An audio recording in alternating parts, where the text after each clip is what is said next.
En general, eh, nadie tuvo el total del puntaje. La media son 13 puntos. Con 13 puntos tienen como un 4, más o menos, quizás 4 y tanto. En la prueba real son 25 preguntas y para tener un 4 hay que responder 15 buenas. Así que cuando tengan que hacer la prueba, igual como yo les dije del ensayo, les recomiendo que contesten todas, no dejen ninguna en blanco, porque de repente les pueden achuntar, aunque ustedes no lo crean, y les da el puntito que les faltaba. ¿Ya? Lo otro que tienen que recordar cuando den el examen es que si se sacan un 4 y con ese 4 aprueban, después ya no pueden volver a rendir la prueba para mejorar la nota. O por lo menos era así hasta el año pasado. No sé si ahora por la pandemia irá a cambiar eso, pero si ya aprobaron con una nota, se quedan con esa nota. Entonces, empecemos. La primera pregunta dice, cada noche antes de despertarnos se comienza a secretar una hormona que permite a nuestro cuerpo enfrentar situaciones de estrés. Y casi todos contestaron cortisol. Y cortisol era la respuesta correcta.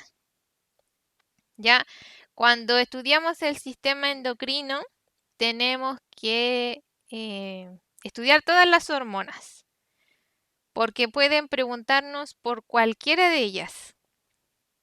Las que más se repiten son el cortisol, la insulina, la oxitocina y la vasopresina. Pero eso no significa que no pueda salir una nueva, ¿ya? En un principio, las preguntas de la prueba del ministerio eran siempre las mismas y el año pasado agregaron varias preguntas nuevas. Hay algunas que se repiten, pero empezaron a poner en las distintas oportunidades preguntas nuevas, así que cuando ustedes den la examinación y nos volvamos a ver, la idea es que traten de recordar cuáles eran las preguntas que les hicieron para que podamos ver si les fue bien o les fue mal, ¿ya? Así que de momento vamos bien. La segunda pregunta es, ¿qué órgano recoge la urea de la sangre y la elimina del organismo? Riñón. Y ahí todos contestaron riñón, no había por dónde perderse, ¿cierto? Vamos a ir viéndolas acá mejor y después las vamos comparando con el de allá. Aquí sí. Riñón, ¿cierto?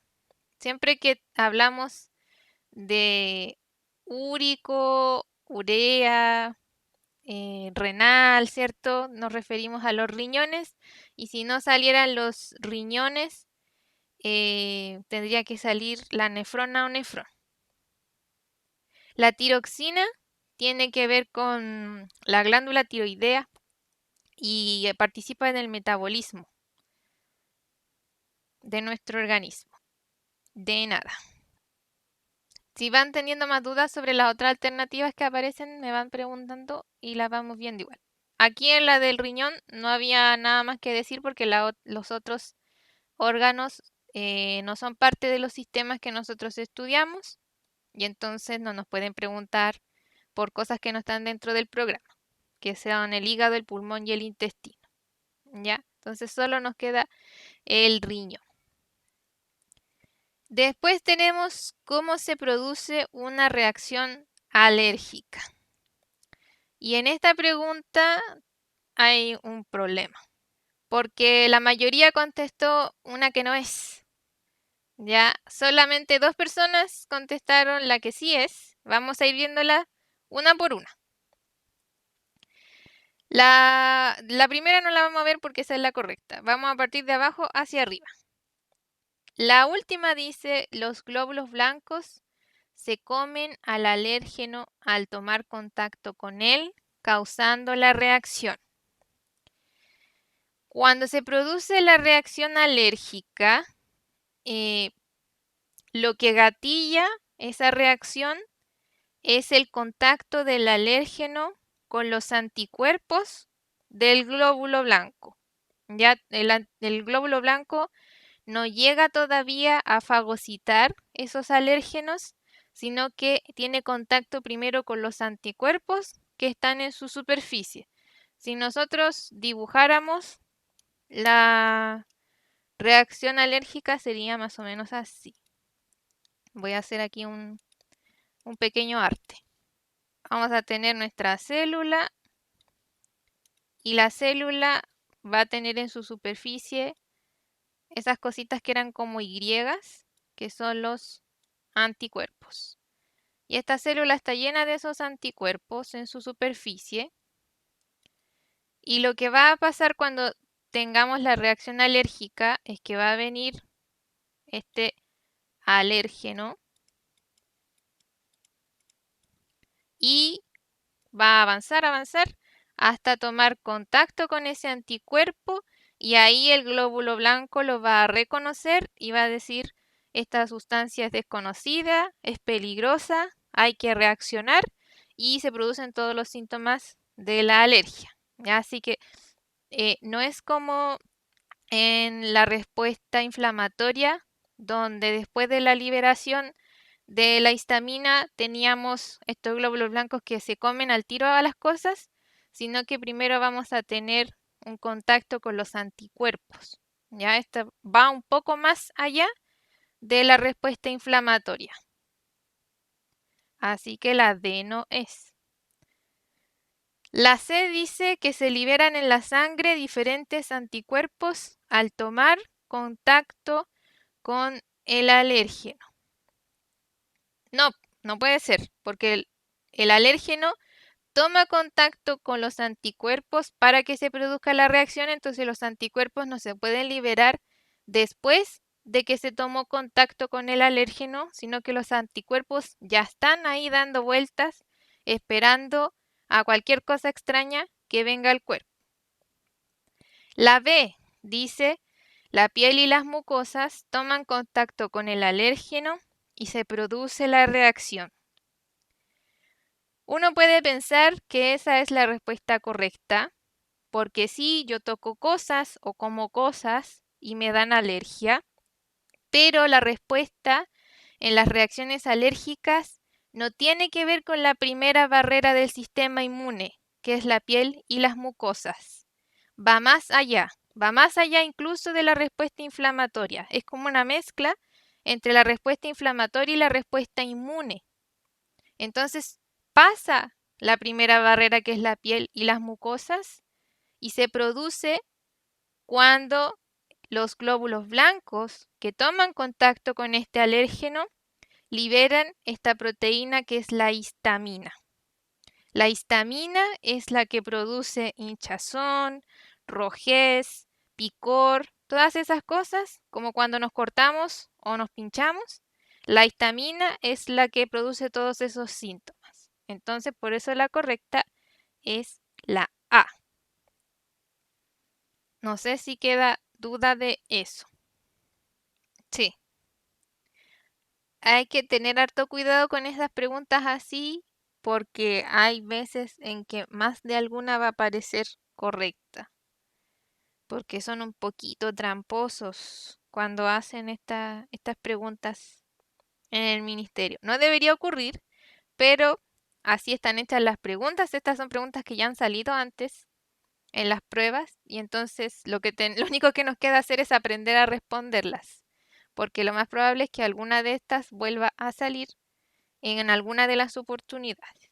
¿Ya? Seguimos entonces.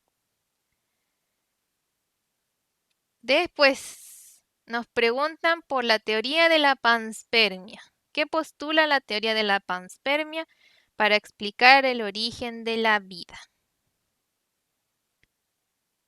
Y en esta tenemos ser superior, la materia inorgánica, el origen extraterrestre y la materia en descomposición. De origen extraterrestre. ¿Los demás alcanzaron a contestar el ensayo o no alcanzaron? ¿Sí? ¿Y pusieron origen extraterrestre? No me mientan porque puedo ver aquí. Vamos a ver Sí, todos contestaron bien esta pregunta. Ya, muy bien. Muy bien ahí con las teorías del origen de la vida. Esta pregunta de la panspermia sale escrita de distintas maneras, pero siempre tiene que ver con lo mismo, po, con el origen extraterrestre, ¿ya? Pero hay dos preguntas que son de la panspermia que, que al final tienen la misma respuesta. Vamos a la siguiente. Y en la siguiente hay un mono. Y este mono es un mono nuevo y raro, raro, raro. La flecha tan hecha un poco así del kinder, no se entiende mucho de repente para dónde va el asunto. Ahí hay como una flecha rara en el pez. Pero es una foto de una prueba. Y la pregunta es, ¿qué efecto directo tendrá para el ecosistema un aumento del zooplancton? Entonces nosotros cuando nos preguntan cosas así tenemos que ir a buscar el organismo por el que nos preguntan. Y aquí dice zooplancton, entonces yo voy a mi dibujo y busco el zooplancton. Y el zooplancton está aquí, ¿ya? Y tenemos cuatro alternativas. La primera dice que si aumenta el zooplancton, disminuyen los peces. ¿Será o no será? El zooplancton es un animalito muy chiquitito.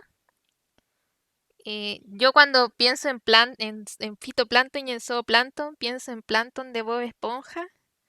Es una cosa muy, muy pequeñita. Ese es el zooplancton.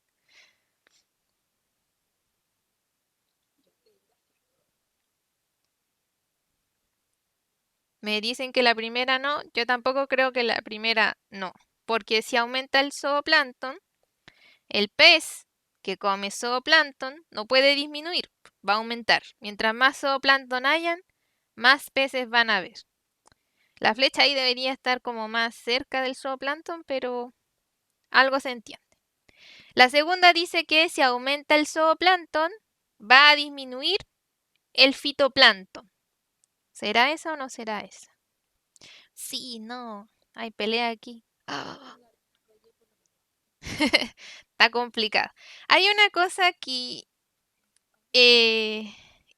importante que tenemos que saber antes de responder esta pregunta y es ¿qué significa esa flecha? ¿Ya? Esa flecha que va del fitoplancton al zooplancton la vamos a dibujar acá porque allá no podemos rayar. Vamos a poner aquí fito y vamos a poner aquí zoo. Y por acá estaba el pez. Y tenemos una flecha que va del fitoplancton al zooplancton y una flecha extrañísima que da como una vuelta así para allá, para acá, del zooplancton al pez. Esa flecha que va del fitoplancton al zooplancton significa que, vamos a poner en amarillo, la energía es transferida desde el fitoplancton hacia el zooplancton y desde el zooplancton hacia el pez. No significa que el fitoplancton se come al zooplancton y que el zooplancton se come al pez, sino que es el flujo de la energía el que está representado en esa flecha. ¿Ya? La trama parte con el fitoplancton, él es el primero, y desde el fitoplancton la energía va circulando de un organismo al otro. ¿Ya? Entonces, cuando aumenta este zooplancton, vimos, ¿cierto?, que aumentaban los peces, porque los peces se alimentaban de zooplancton. ¿Y qué va a pasar entonces con el fitoplancton si aumenta el zooplancton? ¿Va a aumentar o va a disminuir el fitoplancton? Todavía no estamos de acuerdo. Disminuye, aumenta. Si el zooplancton que se alimenta del fitoplancton aumenta, o sea, hay más, van a haber más zooplánctons comiéndose a la población pobrecita de fitoplanctons. Entonces el fitoplancton va a disminuir.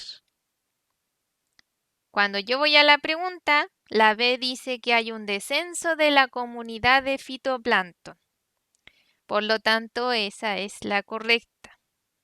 Siempre que aumente el depredador, va a disminuir la presa. ¿Ya? Y tenemos que recordar que esa flecha no indica quién se come a quién, sino que es el flujo de la energía. Nosotros en las tramas y en las cadenas tenemos flujo de energía representado por esas flechas. Ya igual que en las pirámides. Así que es la B. Y en esta, ¿cómo nos fue? Nos fue más o menos nomás. Pero es un poco extraño el esquema. Hay que reconocerlo. ¿Ya? Nosotros habíamos visto en la guía un esquema bien amigable que tenía una plantita, un ratoncito, ¿ya? Pero de repente salen estos esquemas así marinos bien particulares. Así que hay que tener ojo con ese tipo de preguntas, ¿ya? ¿Dudas sobre eso? ¿Sobre las flechas, la energía? ¿Nada? ¿No hay dudas? ¿Seguimos nomás? Con la energía, lo que pasaría es que aumenta la energía desde el zooplancton al pez. Ya, esa es como pilla, la alternativa C es un poco pilla. Y la D dice de los moluscos bivalvos, pero los moluscos bivalvos están hasta al otro lado, así que los moluscos bivalvos no tienen ni un mono que pintar en la trama.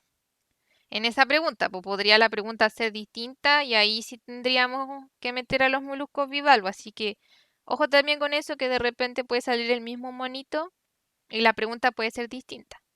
¿Ya? Así que más que aprenderse cuál era, tenemos como que tratar de entender qué nos están preguntando.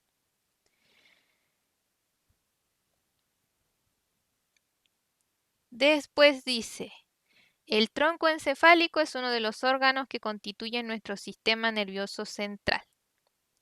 ¿Cuál es una de las funciones que realiza el tronco encefálico? Esta la habíamos visto, ¿cierto?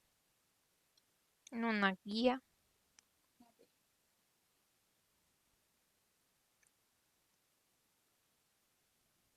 ¿Todos habrán puesto esa? Vamos a ver. No todos la pusieron, pero sí es la última. Controla los movimientos respiratorios y también tiene que ver con los movimientos del corazón, ¿cierto? Con la circulación de la sangre y todas esas cosas, por si saliera otra alternativa, ¿ya? Las funciones cognitivas tienen que ver con el cerebro, así que no es la A. Los movimientos voluntarios también tienen que ver con el cerebro y coordinar la articulación del lenguaje también tiene que ver directamente con el cerebro. Acuérdense que dentro del encéfalo hay hartas estructuras que se reparten funciones. Después tenemos, ¿cuál de las siguientes alternativas define correctamente el concepto de impulso nervioso? Y parece que aquí todos contestaron la misma, si es que mal no recuerdo.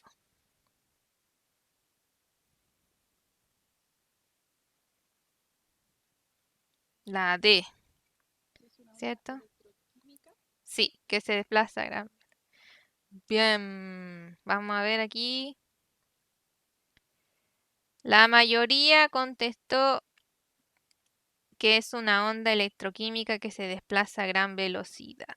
Ay, se fue para abajo. Ahí sí. ¿Ya?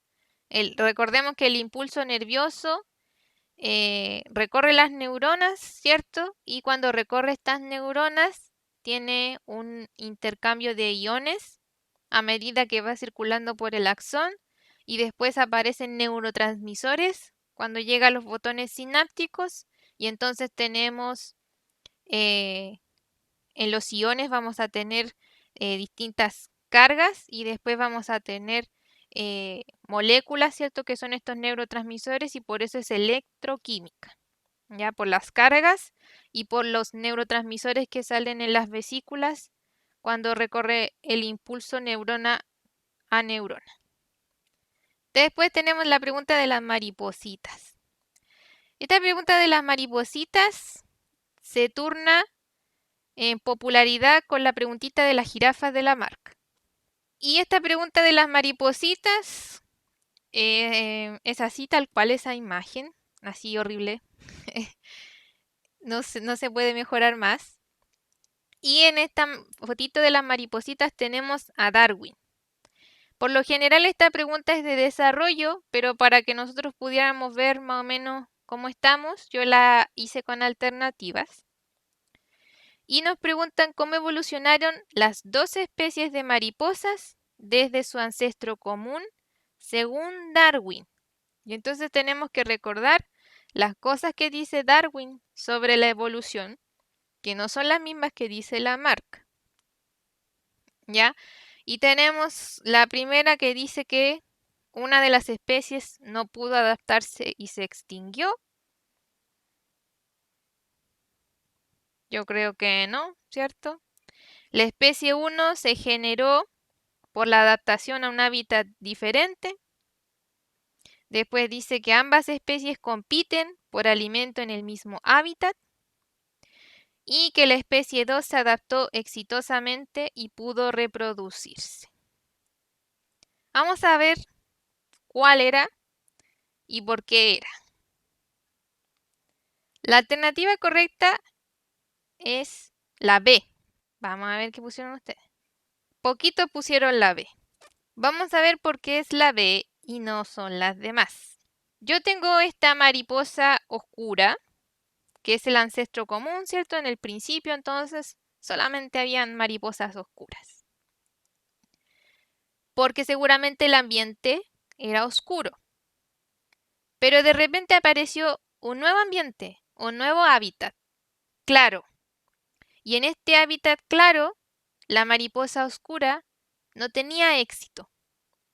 Y entonces apareció una nueva especie de mariposa que nace desde este ancestro común. No es que de repente llegó desde otro lado, sino que la mariposa mutó y de repente nació una mariposita blanca y esta mariposita blanca se adaptó a este nuevo hábitat claro y tuvo éxito en ese hábitat claro, así como la mariposita oscura siguió teniendo éxito en su ambiente oscuro. Si la especie 2 se hubiese adaptado exitosamente y hubiese podido reproducirse, la especie 1 no existiría. La especie 1 existe porque la especie 2 no es capaz de adaptarse a ese ambiente claro y necesita seguir viviendo en un ambiente oscuro. ¿Se entiende a lo que voy? Por eso es la B. La especie 1 se generó por la adaptación a un hábitat diferente. La especie 2 no es nueva. Ya la especie 2 viene desde el original, no cambia, no muta. Eso significa que no se adaptó exitosamente al otro ambiente, al ambiente claro, sino que tuvo que seguir viviendo donde mismo para poder seguir reproduciéndose y para adaptarse al nuevo ambiente tuvo que surgir otro tipo de mariposa, no la misma especie, una distinta. ¿Ya? Entonces no puede ser la última, porque si se hubiese adaptado la especie 2, no existiría la especie 1. La especie 1 existe para conservar a las maripositas en todos los tipos de ambiente. Y esa pregunta generalmente es de desarrollo. Así que tenemos que tener bien claro el tema del ancestro y cuál de las dos especies es la que se genera y por qué se genera. Ya cuando se dice especie 2 no significa que fue la que se generó segunda. Solamente está catalogada como especie 2. La que se generó es la especie 1. ¿Por qué se genera esta especie 1? Porque hay una adaptación a un hábitat diferente. Ya, si el ancestro común hubiese sido mariposa blanca, entonces tendríamos que haber puesto que la especie 2 se adaptó y pudo reproducirse. ¿Alguna consulta sobre las maripositas? Sí, sí. Sí, las preguntas de desarrollo las tienen que tratar de responder de la manera más concisa posible. Ojalá utilizando solo el espacio que les asignan, sin pasarse. Seguimos entonces. ¿Cómo se propaga el impulso nervioso en una neurona que tiene vaina de mielina? De nodo en nodo. ¿Cómo nos fue en esa pregunta? Vamos a ver. Ah, estuvo peleado esto. Todos pusieron algo distinto. Y aquí sí que todos pusieron algo distinto. Porque el grafiquito muestra 3, 3, 3 y en la última 1. Vamos a ver. Es la que está en verde es la correcta, ¿cierto? La A. Y vamos a ver por qué es esa. ¿Ya? Vamos a intentar hacer un arte aquí. Vamos a dibujar una neurona. Ya, ahí está la neurona más o menos, ¿cierto? Tiene su soma, ¿cierto? Su cabeza, las dendritas, el axón bien largo, después los axones terminales y al final tendría los botoncitos sinápticos que la van a conectar con la siguiente neurona. Esta neurona así no tiene vaina de mielina. ¿Ya? Si la neurona sí tuviera vaina de mielina, yo vería en la neurona una especie de malvaviscos que la van recubriendo por todo el axón. Cuando el impulso nervioso viene, ¿cierto? Desde la neurona anterior, lo vamos a poner con otro color. Viene viajando, llega a las dendritas, ¿cierto? El soma, y se encuentra con este asunto de las vainas de mielina. El impulso nervioso se da cuenta de que no puede atravesar las vainas de mielina y que tiene que saltarlas. Y entonces el impulso nervioso va saltando de un espacio al otro espacio hasta llegar al final de la neurona y pasa lo mismo en la siguiente neurona si esta tiene vaina de mielina. Esos espacios por los que salta el impulso nervioso se llaman nodos de Rambier. Entonces, si a mí no me sale que el impulso es saltatorio, yo tengo que poner que el impulso va de nodo en nodo, porque va saltando solamente por esos espacios que quedan entre una vaina de mielina y la otra vaina de mielina. ¿Ya? Por eso es de nodo en nodo. Si no tuviera vaina de mielina, sería de manera continua. Nunca puede ser de vaina en vaina porque las vainas de mielina no transmiten impulsos nerviosos. Y tampoco puede ser a través de células gliales porque las vainas de mielina son células gliales. Así que no puede ser esa tampoco. ¿Ya? Por eso es la A. ¿Todo bien? ¿Dudas? ¿Consultas? Claro. Si no dice de modo saltatorio, teníamos que ponerle de nodo en nodo. Incluso podría haber salido a través de los nodos de Rambier, con el nombre del caballero y todo. Así que tenemos que estar ahí bien alertas sobre qué es lo que tenemos que contestar. Ahora si es de desarrollo, ustedes le pueden poner de modo saltatorio o de nodo en nodo, ¿ya? Para que no se le olvide nunca que de nodo en nodo. Seguimos entonces. La siguiente. Se fue muy abajo. Ahí sí. Dice, producto del aumento de la lluvia ácida, ha aumentado la muerte de especies vegetales en grandes extensiones de bosques y áreas forestales. ¿Qué consecuencia tiene esta situación en la energía química en las cadenas alimentarias? Si mueren los vegetales, ¿qué pasa con la energía química hacia arriba? Exactamente, es la D. Vamos a ver cómo le fue en esta. Ah, le fue mejor. Vamos a recordar por qué es la D y no es otra. ¿Ya? Vamos a hacer otro arte. Cuando yo tengo a los eslabones de mi cadena, los tengo agrupados en una pirámide. En la base siempre tengo las plantitas que son los productores. Y ellos, productores, ¿cierto? Son autótrofos, generan su propio alimento y este alimento viene desde la energía del sol, ¿cierto? Del agua, de los minerales y todas esas cosas. Y desde ahí entonces estos productores van pasando energía desde un eslabón y ese eslabón lo pasa al siguiente, todos los que puedan existir hacia arriba. Entonces, si nosotros tenemos que estos productores disminuyen, se nos desestabiliza toda la cadena hacia arriba porque la energía no es suficiente para llegar hasta el último eslabón. Por eso es la D. Después tenemos, en una persona aumenta la cantidad de linfocitos T y B en la sangre, producto de una infección. ¿Qué tipo de barrera inmunológica se activó si hay linfocitos y hay una infección? La A me dicen.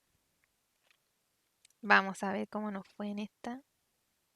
Parece que también está peleado el asunto. Se nos volvió loco el formulario. Ahí está. Aquí estuvo peleado entre la A y la B. Vamos a ver qué pasó. Oh, ya. Los linfocitos T y los linfocitos B son parte de la tercera barrera del sistema inmune, que es la respuesta inmune.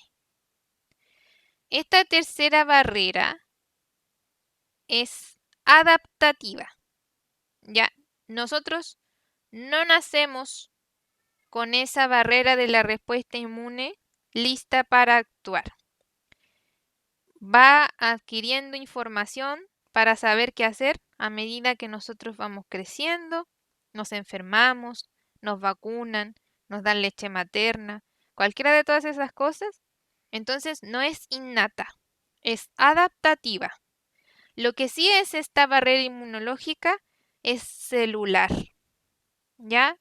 Los linfocitos son glóbulos blancos y los glóbulos blancos se consideran parte de la barrera celular, a pesar de que son células un poco especiales, pero se consideran parte de las barreras celulares. Por eso es la A y no la B.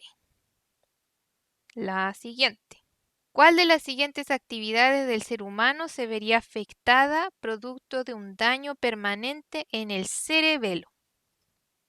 Cerebelo, ¿cierto? Que está atrás, abajo del cerebro. La D me dicen. Sí, la D. ¿Será? ¿Qué dice nuestro estadístico? Casi todos pusieron la D y efectivamente es la D. El cerebelo es la parte del encéfalo que nos ayuda a coordinar todos los movimientos y a mantener el equilibrio en conjunto con el oído. Si a mí se me daña el cerebelo, no puedo caminar bien, no puedo mover bien los brazos, ya no puedo hacer ninguna de esas acciones que parecen tan triviales de una manera correcta porque él hace que todo esté coordinado y que yo no me vaya tropezando a cada rato mientras voy caminando en la calle y que tampoco me caiga hacia un lado o hacia el otro, ya porque va distinguiendo espacialmente dónde está nuestro cuerpo. Eso hace el cerebelo. Por eso es la D. ¿Cuál de las siguientes opciones explica en qué consiste la generación de un impulso nervioso? La C.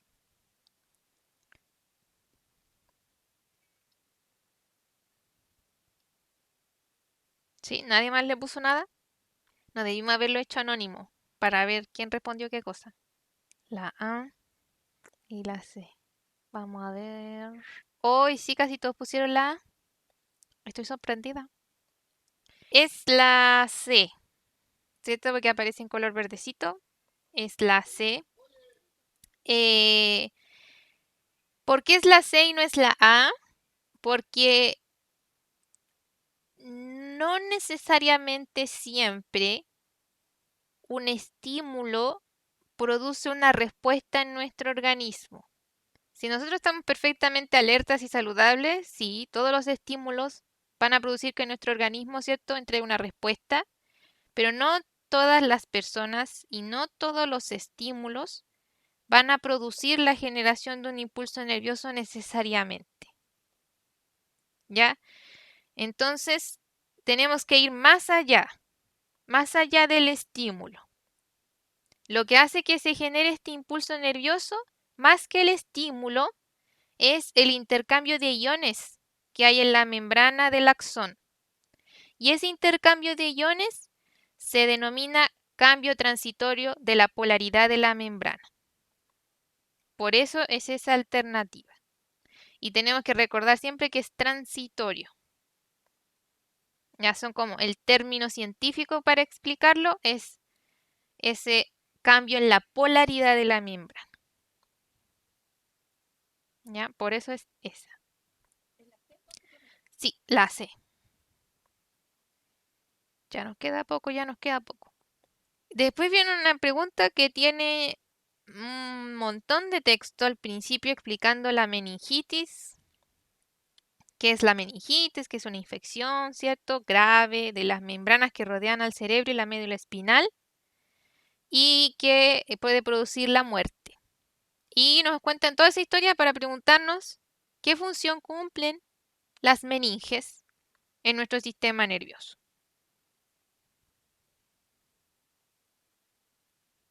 ¿Se acuerdan de las meninges o no se acuerdan? La B. Vamos a ver cómo nos fue. Sí, casi todos pusieron la B y esa es. Las meninges son esas capas que están divididas en tres, ¿cierto? Que protegen a todo el encéfalo y la médula espinal. Y existe esta enfermedad, ¿cierto? La meningitis, que puede ser producto de una bacteria o de otras cosas, pero cuando es producto de una bacteria y se inflaman estas meninges, entonces dejan de cumplir la función que tenían antes de protección y de nutrición y podemos morir porque como están rodeando el encéfalo y la médula y son partes muy importantes, entonces producen la muerte. ¿Ya? Las meninges entonces otorgan protección para las funciones cerebrales.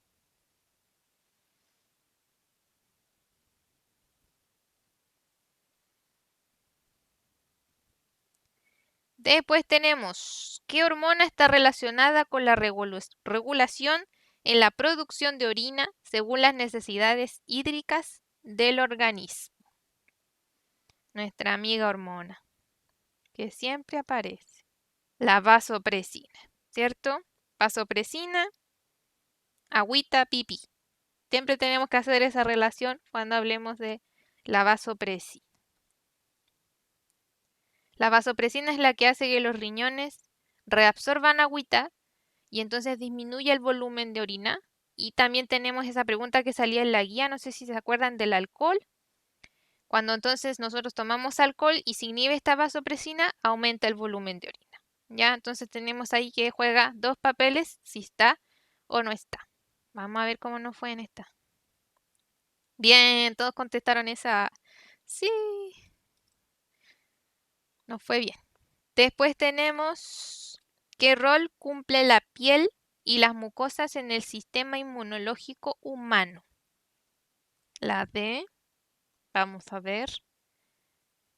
Aquí ya hubo pelea. Casi todos contestaron la D.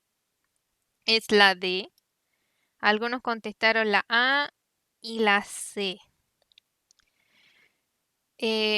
Tenemos que recordar para contestar esto que la piel y las mucosas son la primera barrera del sistema inmunológico. Y si son la primera barrera, entonces lo que hacen es impedir que cualquier microorganismo ingrese al organismo. ¿Ya? Las otras barreras son las que van a producir respuestas inflamatorias y que van a generar inmunidad o producir anticuerpos. Las que vienen después de la piel y las mucosas.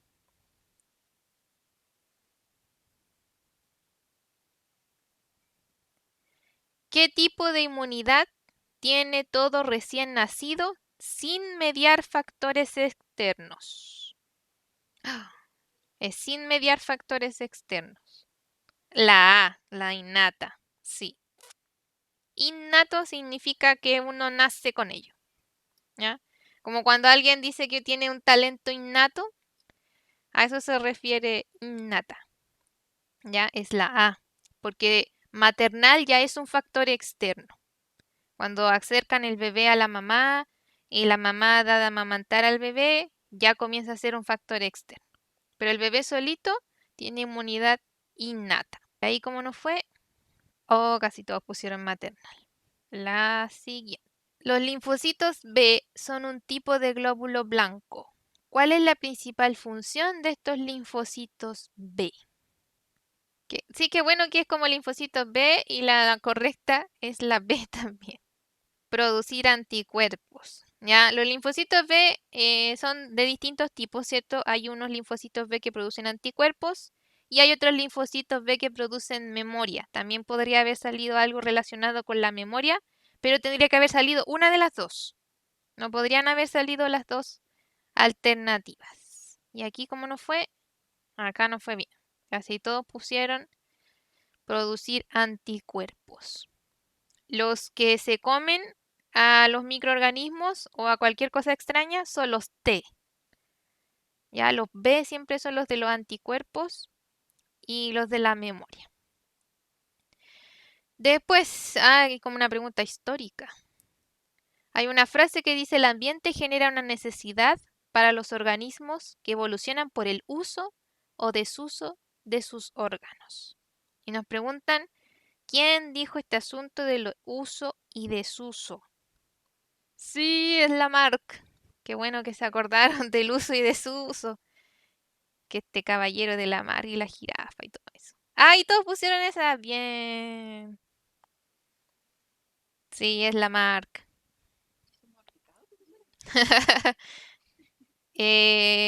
Bryce o Bries nunca lo estudiamos, así que no podía ser.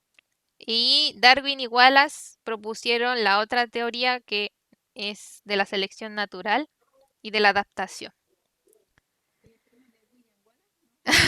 Podría ser, pero no. Claro.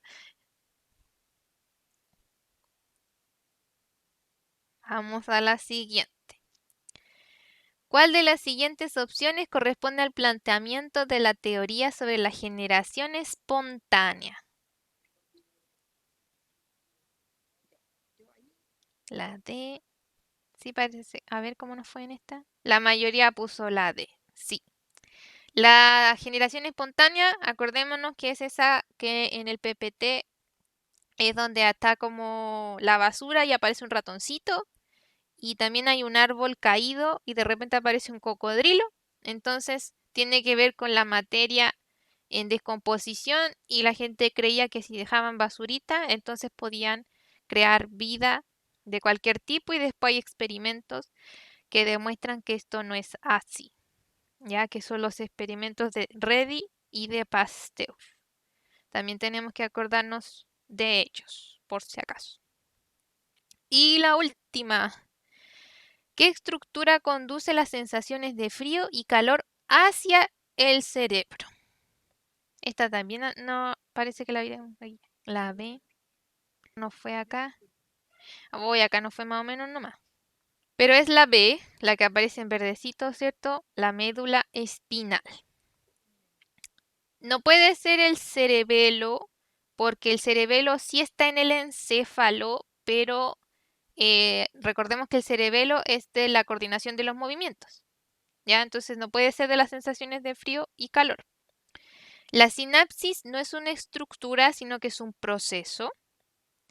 Y los músculos esqueléticos hacen que nosotros nos movamos y que nuestro cuerpo no se desarme, pero no tienen que ver con las sensaciones de frío y calor hacia el cerebro. Ya ellos pueden recibir el estímulo, pero lo que hace que ese estímulo tenga un sentido es la médula que lleva el mensaje al cerebro.